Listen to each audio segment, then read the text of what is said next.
À Stanford, ils ont fait une étude qui est super intéressante.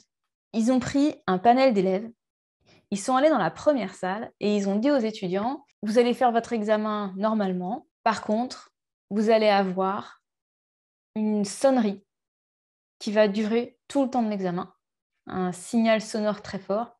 Tâchez de vous concentrer, de faire l'examen à fond. Merci, bon examen.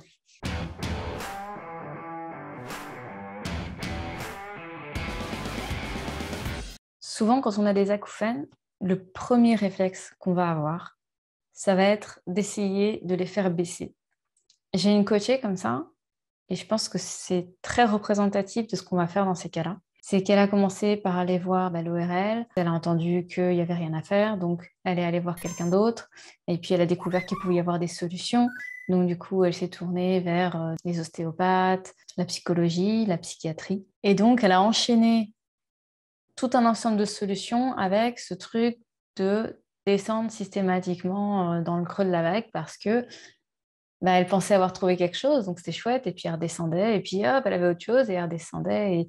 Et cette espèce d'ascenseur émotionnel qu'on peut ressentir, c'est très commun parmi les acouphéniques. C'est une phase qui peut durer vraiment très très longtemps. Entre les moments sur Internet à chercher des solutions, les moments à se rendre chez les différents praticiens, on va y passer notre temps, notre argent, on s'épuise. C'est vraiment des situations qui sont extrêmement désagréables. Et on est focalisé sur trouver une solution, trouver une solution, trouver une solution. En épigénétique, donc l'épigénétique, c'est une science qui vient des neurosciences, c'est un dérivé des neurosciences, qui est focalisé sur l'effet de l'environnement sur le cerveau. Donc par environnement, j'entends la famille, les voisins même, les amis, les collègues, mais aussi ce que vous allez regarder comme vidéo, ce que vous allez lire, les endroits où vous allez, votre maison, si vous êtes en ville, à la campagne, tout ça, ça va complètement jouer sur la cartographie de votre cerveau. Et donc en épigénétique, ils ont observé un phénomène qui est super intéressant. C'est que quand quelqu'un raconte une histoire et que d'autres personnes vont l'écouter, si on scanne l'ensemble des cerveaux de toutes ces personnes, on va se rendre compte qu'il y a une synchronisation entre les endroits du cerveau qui sont en éveil chez la personne qui raconte et les cerveaux des personnes qui écoutent. Là, tout de suite, vous m'écoutez parler et en fait, vous avez votre cerveau qui se synchronise avec ce que je dis, si vous écoutez bien ce que je dis. Et ce qui est fascinant là-dedans, c'est que quand on va se rendre sur un forum et quand on va commencer à lire des histoires qui sont dramatiques, des histoires de personnes qui sont en souffrance très très forte avec leurs acouphènes, eh bien, notre cerveau va se synchroniser dessus. Donc, le cerveau va engrammer l'histoire que vous recevez. Et si la personne en face de vous, elle est en train de se plaindre des acouphènes, de vivre ça comme une souffrance profonde, qu'elle ne voit pas d'échappatoire, que pour elle, c'est l'enfer, eh bien, vous allez vous approprier ce mindset, cette façon de voir. Et plus vous allez lire des histoires qui vont dans ce sens-là, et plus vous allez intégrer dans votre cerveau cette réalité. Et votre cerveau, dans la peur, il a un mode binaire. Soit plaisir, et du coup, c'est bien, soit c'est douleur, et donc c'est mal. Et le fait qu'il passe dans un mode binaire comme ça, noir-blanc, ça l'empêche de concevoir les nuances de gris. Et le problème de ça, c'est qu'on va devenir extrêmement limité dans notre façon de nous sortir des acouphènes.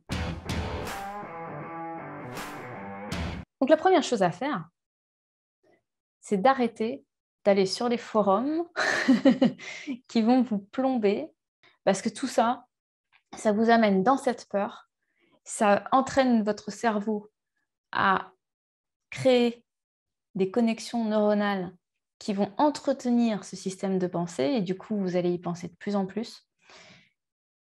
Et ça va vous empêcher complètement d'ouvrir le champ des possibles sur autre chose.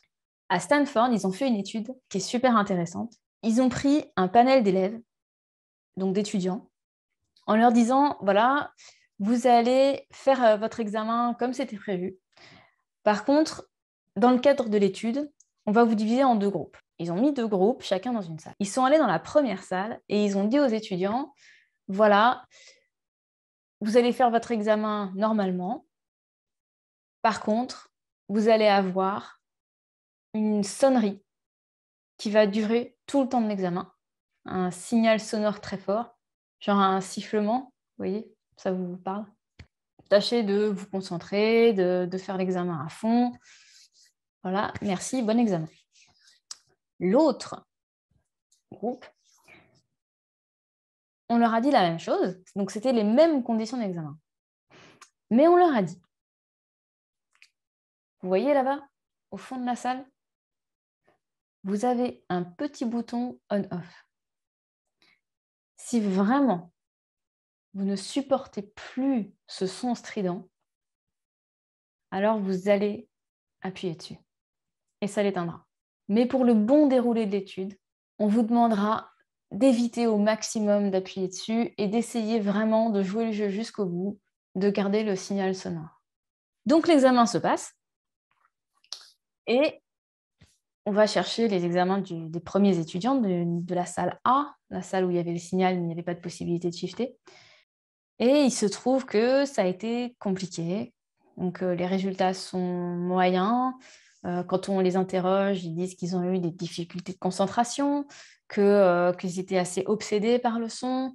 Donc voilà, ça a entraîné tout un ensemble de difficultés. Dans la salle B, et c'est là que ça devient super intéressant. Dans la salle B, on récupère les examens.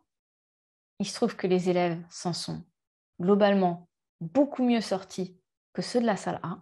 Quand on les interroge, ils expliquent que oui, c'était un peu embêtant, mais très vite, ils ont réussi à se concentrer, à occulter, à rester dans leur examen.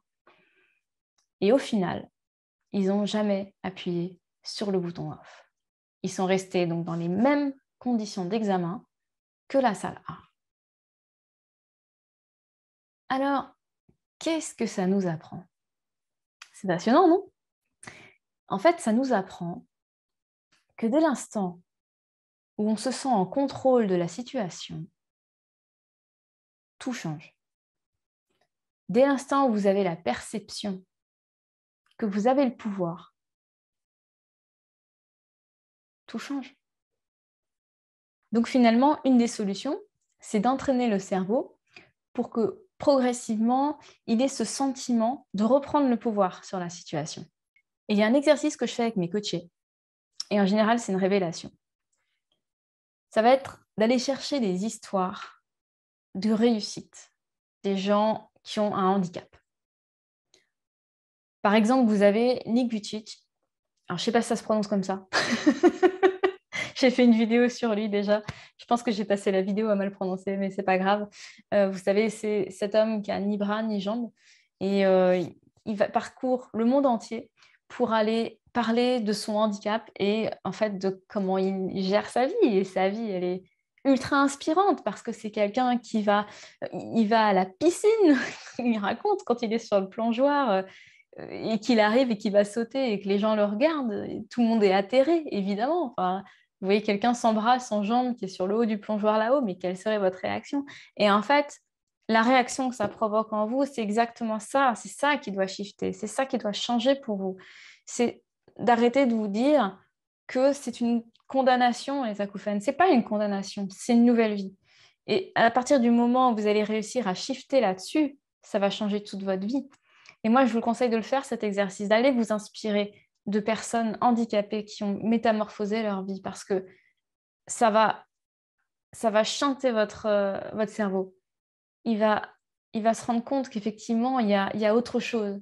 Il y a quelque chose à faire. Et quand le cerveau pense qu'il y a quelque chose à faire, eh ben, il pense qu'il reprend le pouvoir. Tant qu'autour de lui, il va voir des preuves qu'il est en danger, eh ben, il va continuer à vous mettre dans la peur et vous allez continuer à être en mode binaire. Et c'est là que c'est beaucoup plus compliqué. Donc le tout, c'est de lui montrer le champ des possibles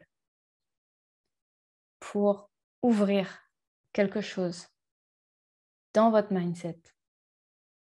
Et là, il y a des miracles. Et le petit plus Périglioni, c'est qu'on parle bien là de mindset. Donc, ce n'est pas quelque chose qui va être exclusif aux acouphènes, mais c'est quelque chose que vous allez d'un coup, dès l'instant où vous allez commencer à adopter ces façons de faire, retrouver dans toute votre vie. Des choses qu'on ne pensait pas être capable de surmonter, d'un seul coup, on va les surmonter parce qu'on ouvre le champ des possibles. Parce que le cerveau apprend à cesser de voir les événements difficiles comme des difficultés, mais comme des opportunités.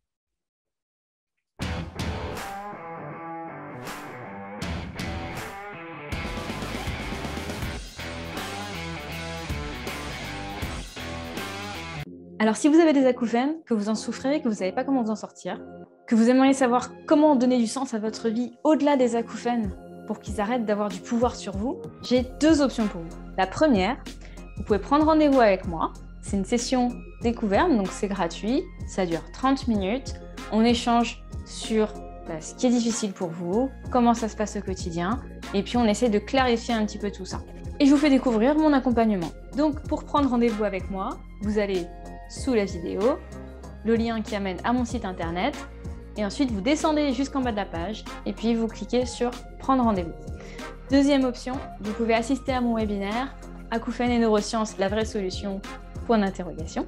Dedans, je vais vous donner d'autres clés pour apprendre à avancer encore davantage sur votre problématique des acouphènes. Et ce sera l'occasion pour ceux qui le souhaitent de découvrir mon tout nouveau programme d'accompagnement et de peut-être rejoindre la communauté des participants au programme qui ont déjà commencé à transformer leur vie et à dépasser leurs acouphènes. Et je vous dirai dans le webinaire comment ils se sont appelés eux-mêmes. C'est sympa. Alors quand je capte mes acouphènes, j'ai beaucoup moins d'angoisse qui monte dans l'immédiat.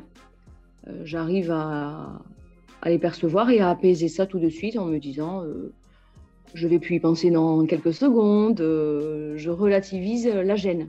J'étais dans le truc, j'étais dans l'ici et maintenant, dans le présent, et que j'étais à fond, et qu'en fin de compte, j'ai complètement switché le problème que j'avais des acouphènes, et qu'il me manque une oreille. C'était complètement subalterne, c'était dérisoire à côté. Voilà ce qu'apporte le programme. Moi, mon ORL m'avait dit ouais, ces acouphènes, vous allez faire de l'habituation. Puis il dit on va vous envoyer passer un IRM, puis on verra ça après. Ah, j'étais contente, j'ai un ORL qui me comprend et tout. Quand je suis revenue avec mes résultats de mon IRM, il dit bon, ben maintenant, il faut s'habituer. Ben, j'ai dit c'est ça, ce que vous me proposez d'habituation. Ben, pour mon conjoint, c'était compliqué. Puis pour moi aussi, hein, parce que tu n'as plus envie de rien. Mais de rien. Le matin, tu n'as même pas envie de te lever le matin. Tu n'as même pas envie de te réveiller parce que tu sais que la première chose que tu vas entendre, c'est ça. Mais moi, aujourd'hui, maintenant, la première chose que j'entends quand je me lève, c'est les petits oiseaux, le vent. J'ai envie que mes acouphènes, ce ne soit pas eux qui me possèdent et qui me contrôlent, mais que ce soit moi qui les contrôle et que ce soit moi qui leur dise ben là, taisez-vous, là, j'ai pas envie de vous entendre aujourd'hui. Puis, ça se fait, hein, c'est faisable. Parce que tu donnes vraiment, franchement, à ton programme, on comprend tellement de choses qu'on ne nous explique pas. Mais là, aujourd'hui, hein, mes acouphènes, là, je les entends presque plus. Hein. Imaginez juste quelques secondes que quand vous remarquez vos acouphènes, vous soyez capable de sourire et de vous dire « Ouais, ok » et de passer à autre chose. Ben ça, c'est ce que moi je vis au quotidien. Et c'est ce qu'apprennent à faire les participants du programme Acouphènes. Et il y en a qui ont déjà réussi à intégrer ça dans leur vie. Donc je vous donne rendez-vous soit directement par téléphone, soit dans le webinaire. En attendant, je vous souhaite une douce et magnifique journée. Prenez bien soin de vous. Ciao!